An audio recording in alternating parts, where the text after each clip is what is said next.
એટલે ત્રણ ધારાઓ આ પૃથ્વી પર ઉતરી આવી. સનાતન ધર્મ, હિન્દુ ધર્મ, જ્યારે કોઈ ધર્મ આ પૃથ્વી પર અસ્તિત્વ નહોતો, જ્યારે વેદો, પુરાણો, ઉપનિષદો બધું આવ્યું, એ સમગ્ર મનુષ્ય જાત માટે તો એના પણ પાયામાં એક જ વાત હતી, મફતનું લઈશ નહીં, મફતનું હજમ થાય નહીં. કુરાનમાં પણ એ જ વાત કરી, હરામનું લેવું નહીં. બાઇબલમાં પણ એ જ વાત કરી. તો ચૂક ક્યાં થઈ? આજે લોકોને બધું જ મફત જોઈએ છે, એવી એક માનસિકતા પેદા થઈ ગઈ છે. બાકીનું કામ પોલિટિકલ પાર્ટીઓએ પૂરું કર્યું. આ ફ્રી હોવું જોઈએ, આ ફ્રી હોવું જોઈએ, આ ફ્રી હોવું જોઈએ. તમે આપણે પોતે ઘર ચલાવીએ છીએ. આપણી ધારો કે વાર્ષિક આવક 10,000 છે કે 1 લાખ રૂપિયા છે. આપણા બાળકો બધી ચીજો માંગે. એક બાળક હોય તો પહોંચી વળે, પણ 5, 7, 8 બાળકો હોય અને પછી બાપ જોડે બધું માંગે કે અમને આ આપો, આ આપો, તો એ બાપે વિચારવું પડે કે આવું પરિસ્થિતિનું નિર્માણ કેમ થયું. થોડી કડવી વાત છે, હું હંમેશા સાચી વાત બોલું છું. મને ખબર છે કે આના પાછળ લોકો જાત જાતની કોમેન્ટ્સ કરશે, જાત જાતનું બોલશે, પણ આઈ ડોન્ટ કેર.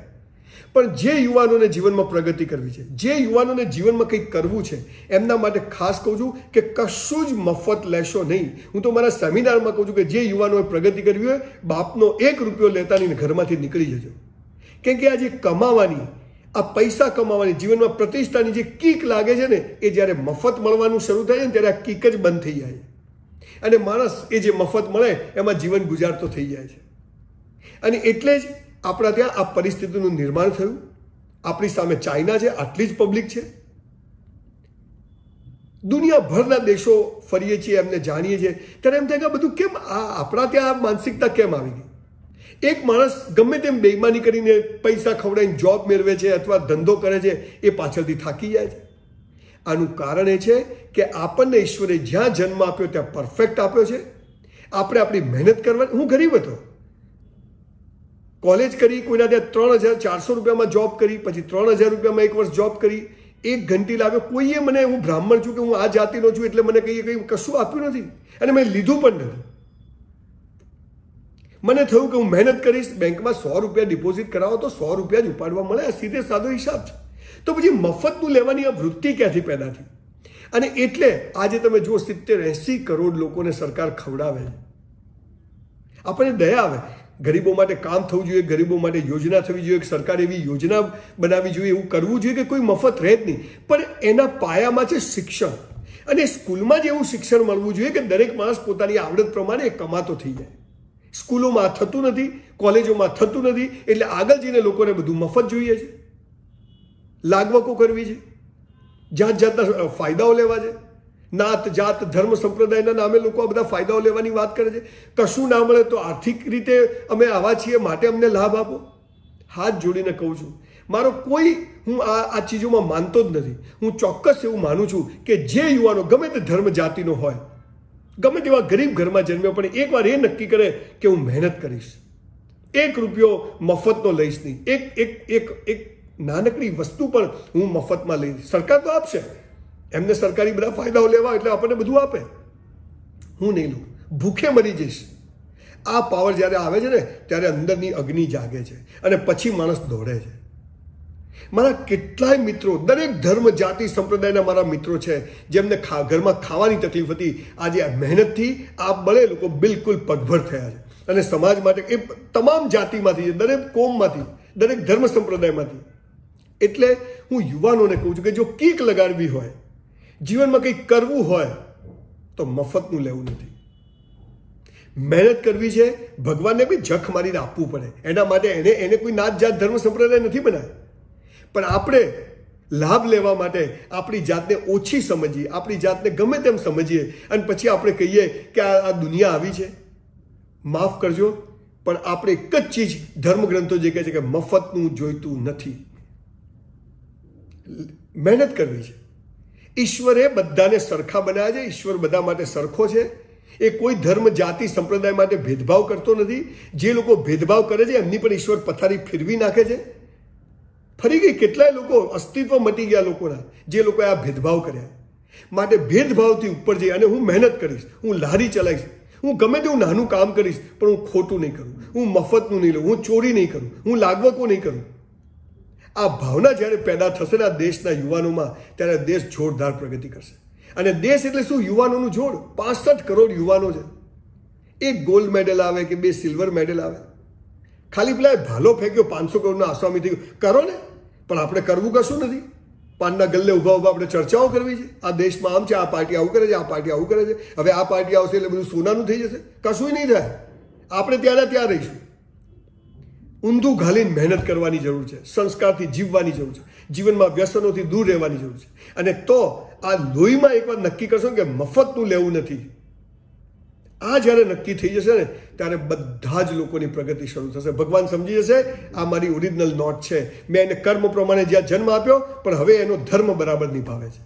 અને કર્મ એ જ ધર્મ, બાકી બધું જુદી વાત છે. તમે જેટલું કરશો એ જમા થશે, ખોટું લેશો એ પણ જમા થશે. પુણ્ય ભોગવવા મળે છે, પાપ પણ ભોગવવું જ પડે છે. આ વાત જ્યારે આપણે સમજી જઈશું, એક ઘર ચલાવવામાં આટલી તકલીફ હોય તો આટલો મોટો દેશ છે, આટલું મોટું રાજ્ય હોય, દરેક માણસો બધી જ ચીજો મફત માગે, વિચારવું પડશે. કોઈ કોઈના ઘરેથી લઈને નથી આવવાનું, આપણું જ આપણને આપવાના છે. તો આપણું આપણે સીધું જ લઈ શકીએ એવો પણ એક રસ્તો હોઈ શકે. માટે ખાસ હું કહું છું કે આપણે મફત જોઈતું નથી, મફતનું લેવું નથી, મફતની માગણી કરવી નથી. અને આ મફતનું આપી આપી અને આપણને બધાને બિલકુલ નીચેના લેવલ પર લાવવાની કોશિશ છે. માટે એક પ્રયત્ન કરીએ કે મફતનું જોઈતું નથી, જ્યાં મફત મળે ત્યાં જવું નથી. અને આ મફત મફત મફત, ફ્રી ફ્રી ફ્રી, આ શબ્દએ આપણી આખી આધ્યાત્મિકતા ખતમ કરી નાખી, આખી મહેનત કરવાનો પાવર ખતમ કરી નાખ્યો, જીવન પ્રત્યેનો અહોભાવ ખતમ કરી નાખ્યો. એટલે હું એવું માનું છું કે મહેનત એ એકમાત્ર આપણું શસ્ત્ર છે. અને ભગવાને જેને હાથ આપ્યા છે, દાંત આપ્યા છે, આંખો આપી છે, એને બધી તકો સમાન છે. અને તક ઝડપી લેવાનું આપણા હાથમાં છે. માટે લોકોને બે હાથ જોડીને વિનંતી કરું છું કે આ મફત શબ્દથી દૂર રહેજો, ફ્રી શબ્દથી દૂર રહેજો. અને હું જે કરીશ, ભલે આપણી હવે શું થયું, મોબાઈલ જેવું આપણે બધી બહુ ફાસ્ટ થઈ ગયા, આ જોઈએ છે, આ આપણી જરૂરિયાતો એટલી બધી વધી ગઈ છે કે પછી માણસ ખોટું કરતા વિચારતો નથી. એક માણસને 10,000 કે 20,000 પગાર મળે છે, તો એ 10,000 20,000 જે પગાર મળે છે, એ પગારમાં તમે જે કામ કરો છો એ મજૂરી છે. પણ એ 10,000 20,000 ઉપર જે કામ કરો છો એ આપણી સાથે આવે છે, એ આપણું જમા થાય છે, અને એનો બદલો ઈશ્વર આપણને આપે છે. પણ આપણે જે મફતનું લઈએ છીએ, આડા રસ્તે લઈએ છીએ, ઊંધું સીધું કરીને લઈએ છીએ, ચોરીઓ કરીને લઈએ છીએ, આ બધું જ નડે છે. અને એટલે જે લોકો મફત લેશે, જે લોકો ફ્રી લેશે, એ લોકો, એમને સુખ તો મળશે, મજા આવશે કે હા આપણને મળી ગયું, પણ લાંબા ગાળે આપણે નુકસાનમાં છીએ.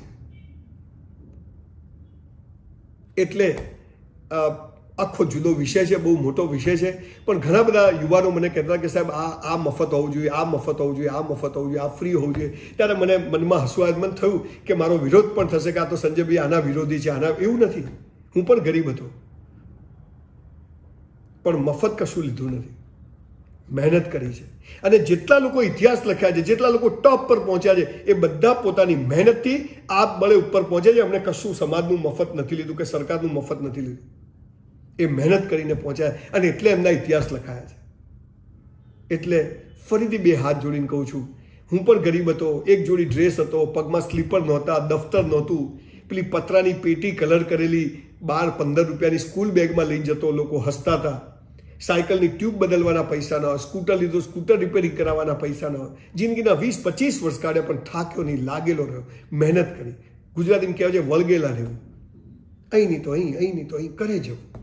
અને ન થાય તો સમજવું કે આપણા કર્મ પ્રમાણે ઈશ્વરે આટલું જ નસીબમાં લખ્યું છે. પણ મફતનું લઈ અને બીજો ભવ બગાડવો નથી કે પાછળની જિંદગી બગાડવી નથી. આ યુવાનો મગજમાં ઘુસાડી દેજો તો હું માનું છું કે સફળતા જખ મારીને આપણા પગમાં આવશે. ન માગ્યું દોડતું આવે.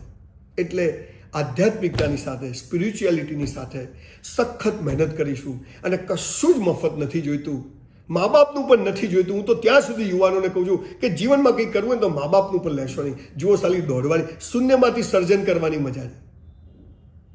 બોલવું અઘરું નથી, કરી જોયું છે ને કર્યું છે, માટે બોલું છું.